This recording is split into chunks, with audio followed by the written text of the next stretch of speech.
Hi, Leigh Farnell here, leading your best life. Thanks for listening. What I want to share with you now is something that's super, super important and so often not talked about. And I'm talking about the power of visualization, not just in sport, but in business and life.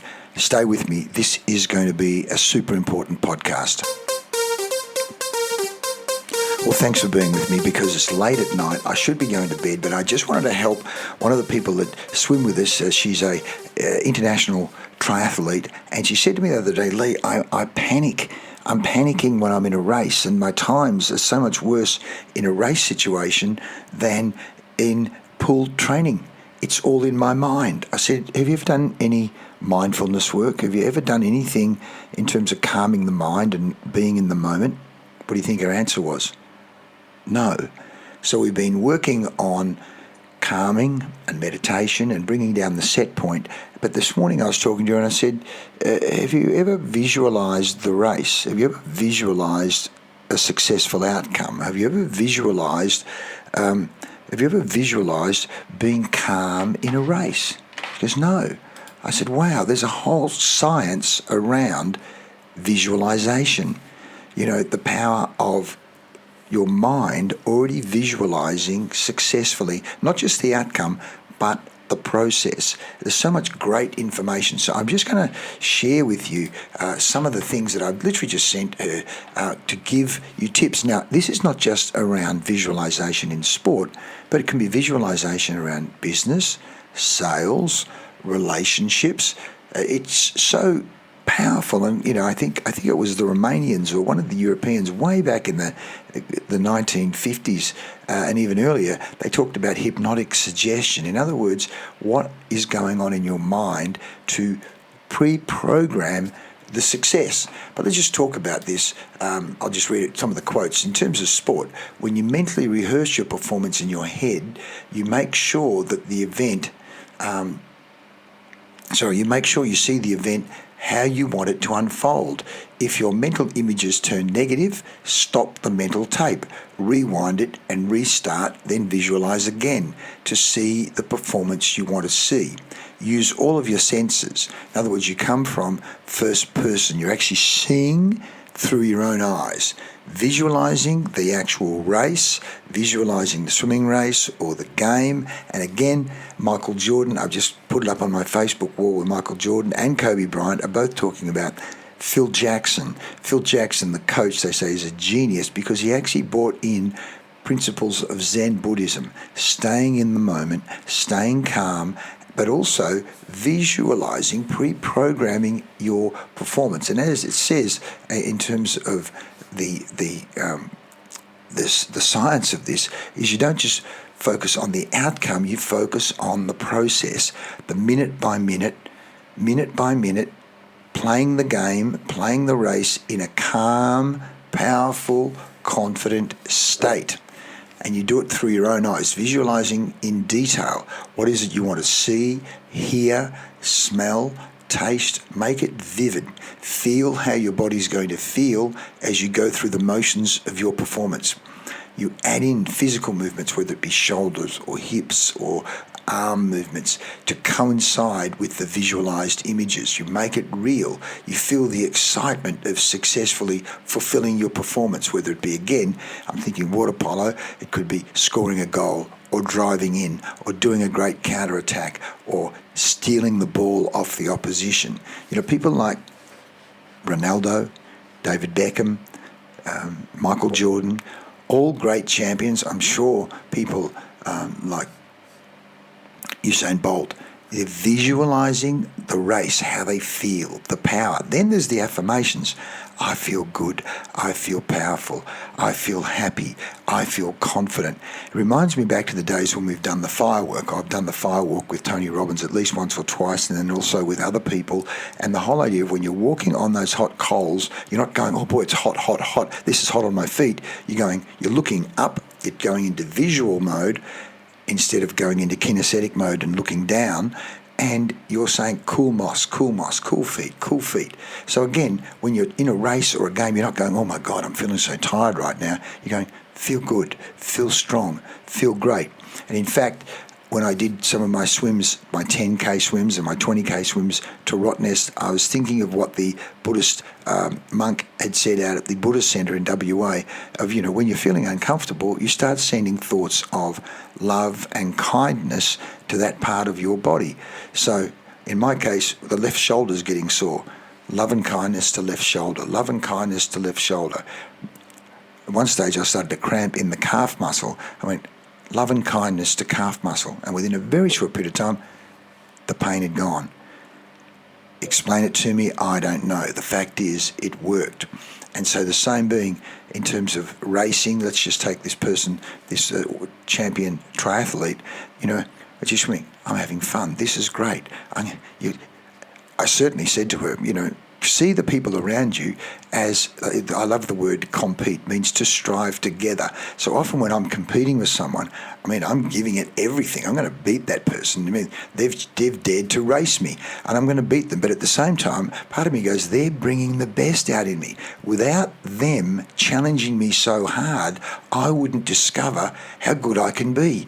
So it's like grand finals in football. You go, boy, those two teams, like just last 2 weeks ago, Collingwood playing Brisbane, and it was just an arm wrestle the whole game. Well, both teams know there's no way we could have played that well without that other team challenging me.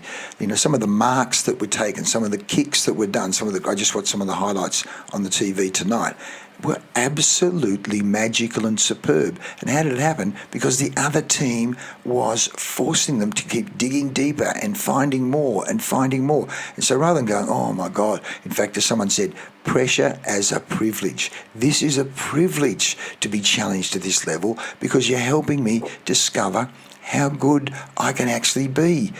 There's no way I could fly this high without you forcing me to fly this high. Thank you very much.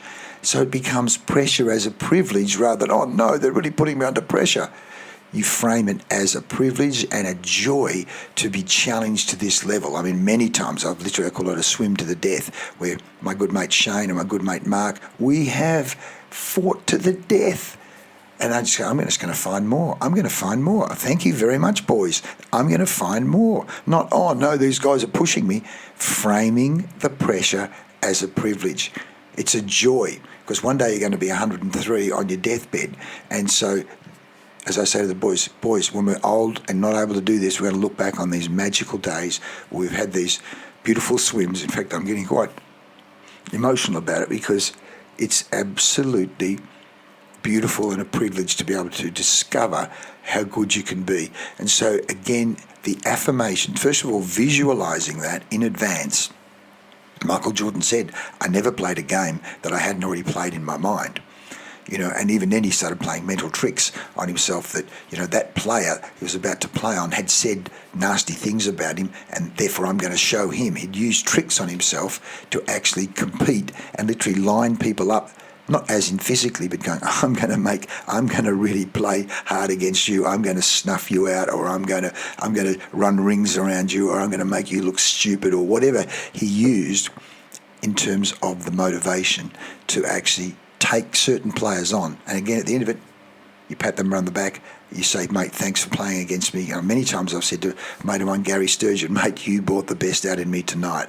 Or Phil Scales, another guy that I compete with quite vigorously in water polo, in swimming, and he's a great player. And I love him as a player. But boy, I say, mate, thank you brought the best out of me tonight. I had to work really hard, had to discover new levels to actually be competitive with you. So the same with you. Play games with yourself, but at the same time, get yourself in that peak zone. And again, we've done exercises on this where you've imagined and recalled the best game you've ever played. And then you take that energy, that feeling, that resource state, and you bring it into the preparation for this game. I've talked about this before, during and after. The BDA, your strategies, what you do before to prepare, how you stay calm and strong and confident and competitive in the game. Not over anxious, as you'll see. There's a great video I just watched of Michael Jordan talking about I stayed calm. When the pressure was on, I prided myself on staying calm, because when you're staying calm, you can make better decisions than if you're over anxious. So use all of your senses, first-person perspective. Visualize your performance in detail, what you want to see, hear, feel, smell, taste, feel how your body would feel as you go through the motions of your performance. You're adding in the physical movements to coincide with those visualized images. You feel the excitement of successfully fulfilling your goal. The siren going, or you're breaking the tape, go, man, I just did a fantastic job. It was brilliant. And then you practice that frequently because you want to build those neural pathways. Mental rehearsal. Mental rehearsal for athletes is a skill that becomes better with repetition. Practice your visualization and your imagery daily. As Aristotle said, we are what we repeatedly do. Excellence then is not an act, it's a habit, a habit, a habit, a habit. Being in the moment, using the power of visualization. And again, you use this visualization in sales, visualization in successful meetings, visualization in successful conference presentations, visualizations in successful negotiations, visualizations in terms of relationship conversations with husbands or wives or partners, visualization in terms of conversations with your kids. Play it forward first. The process, how you will see, hear, and feel. It's been well proven. When you practice it regularly, you're going to get better and better, and then you're going to watch. You're going to watch as your dreams and your goals unfold as if almost magical. I hope this helps. We're talking about leading your best life. Then get good. Practice regularly. Visualization. I think I can go to bed now. All the best. It's Leigh Farnell here. I hope you share this with friends and family, and thanks to our friend, the triathlete, for provoking me, again, sparking me to do this. I wouldn't have done this without her, so thank you very much. See you next time. Thanks for listening. I'm Leigh Farnell.